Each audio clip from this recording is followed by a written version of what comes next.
This programme is brought to you by UCKG.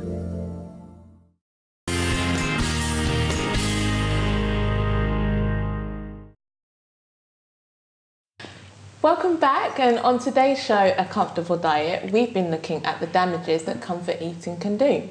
Now, joining us in the studio to shed more light on the topic is dietitian Monika Siemicka. Welcome, Monika. Thank you for joining us. And you specialise, let me get this right, is hemato-oncology? Yeah, exactly. So for those like me who don't know what that is, can you please explain what it is? Yeah, of course. So I'm a dietitian and I work in a hospital. So anyone who's been diagnosed with a blood cancer, I see them, and treatment can be very difficult. Can have a massive effect. So you might feel nauseous or you might have a sore mouth. So as you can imagine, you just don't feel like eating. Yeah. So I work with people and we try to make sure they're getting all the nutrients they need during their treatment. And then afterwards, it's about getting people back to a healthy lifestyle and eating well again. Okay, wow. That sounds amazing. So you heard our discussion, you know, we're talking about binge eating, and now it's actually a mental disorder. So how do you think people can change their relationship with food? Because that's something that I've tried to do my entire life, to be honest with you. So what would you say? I think, you know, people often feel guilty about what they're eating, and actually sometimes it's fine to have a treat, and there's nothing wrong with that.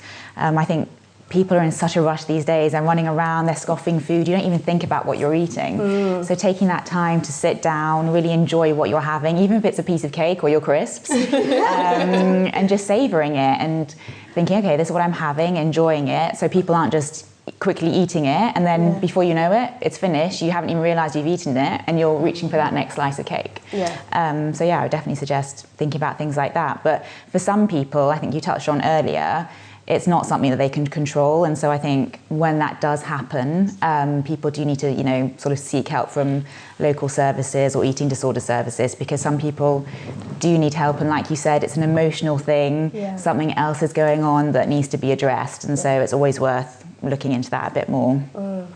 We know that diets can help with cancer, alleviate cancer, etc.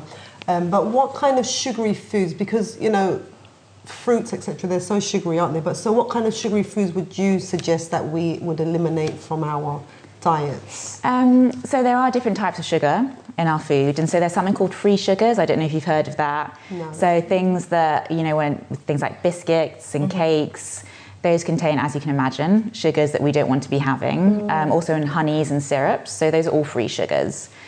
There is a natural amount of sugar in some foods, so like you said, fruit, milk has a bit of sugar in it, but you're getting so many other good nutrients from those foods that I definitely wouldn't suggest ever to cut out fruit or vegetables. Not good, then? It's exactly the same as sugar. There's no difference. It's just a miseducation. So I've Exactly. cut out sugar and I've substituted it with honey. Exactly the same thing. But lots of people do that, especially on social media. You know, have all these different types of syrups and honey and these, and they're about 100 times more expensive. But it's sugar. When it comes down to it, it's exactly the same. So even Yes, that's exactly the same. I'm sorry to tell you that. It's just such a miseducation, because I tried this diet the other day.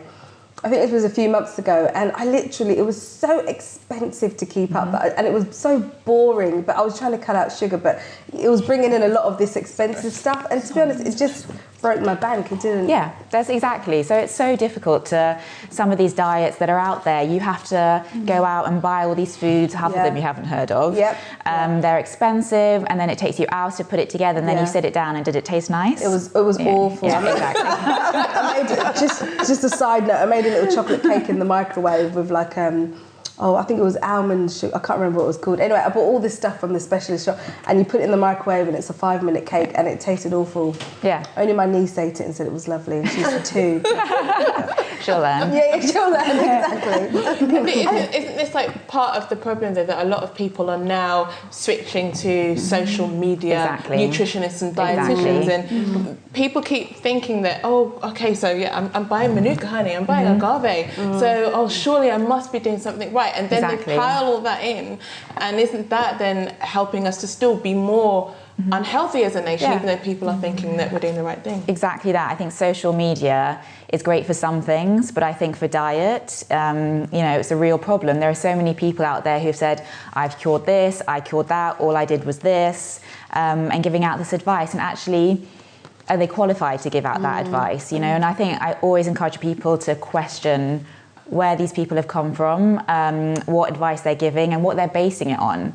So dietitians and registered nutritionists, we do years of study. We look into everything that's out there, all the papers, all the evidence, and then we translate that so that people can follow that.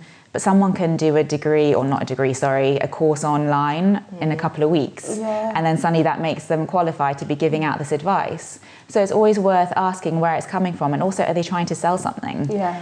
They got this great new book and they look amazing and they've got this glowing skin and you think, that's what I want to look like. But the reality is, it's a lot of makeup and the diet that suggests isn't necessary. So sorry, I was just going to answer. Sugar? Do I eat a lot? Yeah, I don't eat a lot of sugar, but I certainly wouldn't cut it out. Okay. There's nothing in my diet that I'd cut out. Right. I love eating. Me too. Exactly like you, but I think that's you should be. It's great. I come from a big Polish family. We all get together. We eat food, but not to the point where it's excessive. On the whole, I have a very balanced diet. Yeah. I talk about food every day, so of course I know what I'm eating, but in a healthy way.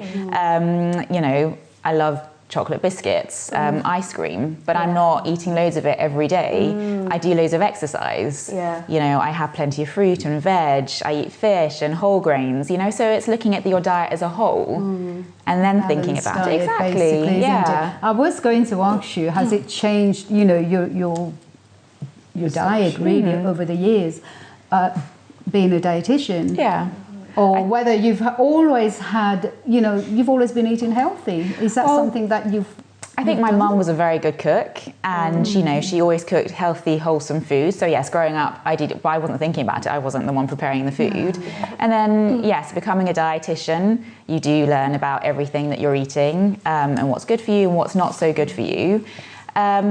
But in a good way. So if I want a burger and chips, I have a burger and chips and I love it. Yeah. And I don't feel guilty. I just don't do it every day. And that's fine. And I wouldn't even think about that being a problem. Yeah. I don't eat lots of junk food because I know that's not a good idea. Yeah. Because, I've known friends that has gone on a really strict diet and they're not taking any salt, they don't eat meat, they don't eat this, they don't eat that. And for me, I'm thinking, is that a bit too much? Or definitely. Because for me, everything has to have balance. Exactly. There's a few things on your shopping list then that you would like. Sure. Putting her on the spot. Isn't it the healthy option, that you would put in your... staples, I guess. Yeah, definitely. So for breakfast, I'd always, I wake up hungry. I think I do quite a lot of exercise. Too, yeah. So, I exercise and I wake up hungry. That's okay. But, I like to have, for me, I like to have a good breakfast because that sets me up for the rest of the day. And when I'm on the wards and stuff, I can't snack. Yeah. So I have, fruit and yogurt and then a sprinkling of granola or muesli. So that's always on my shopping list. Yeah. I eat fish a couple of times a week, chicken. I have some red meat, just not every day. I've got my whole grains. I do love vegetables and salad, but not some boring leaves. I jazz it up, use seasoning. I love cooking. So I make everything taste good. Well, that's what I think. Other people might disagree. And I don't stick to the same thing. I have loads of cookbooks and it's always so much fun to try different things and, you just make it interesting that way. Can I ask you about snacks actually? Because you hear so much out there. Sure. And then you see these little bars, only 90 calories, only this and da-da-da. What would you say are good snacks for someone that wants to lead a healthy lifestyle? Yeah, definitely. Well, actually, you guys already said earlier that you have your, snacks at desk. So you have your nuts and some dried fruit. So a small handful of that, then those are really good. I think always yogurt with a bit of fruit. Fruit is always going to be a great go-to snack because it's so easy. Banana, it's already in its skin. It's easy to transport. Vegetable sticks and dips, if you like that kind of thing. So there are lots of different types of things. Yeah. But if you want that chocolate, having, you know, a small, like you said, that, you know, you allow yourself to have a small piece of chocolate. Yeah, of course. That's I mean, it's nothing wrong with considering that. I've actually replaced the bag of crisps with granola. I've actually replaced it. That's what I have on my bedside cabinet now. My bag of crisps with granola. One of the things that we spoke about earlier was about childhood influences.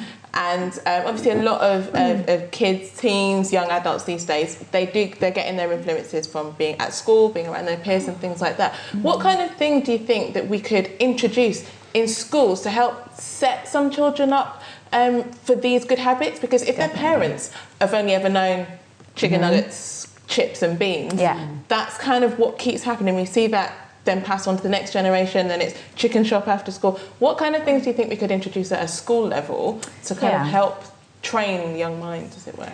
Well, I think education is key, and I think someone said on the video clip earlier that it's all about education. That's true. So getting at a young age, and just so that they know, and doing it in a fun way for kids as well, and getting them to try things. I think quite a few schools do a breakfast club now, don't they? Which is brilliant. So having, you know, healthy breakfast choices. It's also what's available. So if you've got shops nearby, they need to have healthier snacks, like we said, that are available to them in the canteen. You know, it's up to them to be providing choices that are healthy, because if your choice, you know, are chips or, you know, some, you know, other, you know, foods that you wouldn't necessarily want your children going for, but that's all they've got, then that's what they're going to eat. Yeah. So it's about getting in that way as well. But the families do need to be educated as well, because it's what you do at home that's so important. That's so true. I think as well, when you try and eat healthy, it gets more expensive, doesn't it? So you've got maybe some families out there that can't afford, you know, to go down that route. Like the frozen vegetables and the things like that would be a lot better for them as well, right? Yeah, and they're brilliant. So that's fine to have frozen. It's just as good as fresh. So I would always say have plenty of frozen veg in your freezer. Tinned fruit and veg as well, just as long as it's not in syrup, because that's sugar. So don't go for that. But having that, things like pulses, lentils, those are brilliant for stews, for really bulking it out. So then you're using less meat, you know, so it's less expensive, but actually it's better for you because they're so good for you. You know, your carbohydrates, so things like brown rice and pasta, I know they've had a bad rap as well, but you should definitely be having them in your diet. Those aren't expensive. So there are ways around it, but again, things like social media make it look like it's so expensive and it's for an elite group, but it's definitely not. It's, you know, it's for everyone. It's just about the education. That's it. I think we've all been educated here today. No, but no, it's really brilliant and informative, so thank you so much for joining us. Thank you for having me. We're going to take a short break, but don't go away, as we'll be back with more on Uncomfortable Diets and our style segment with Jessica Ann.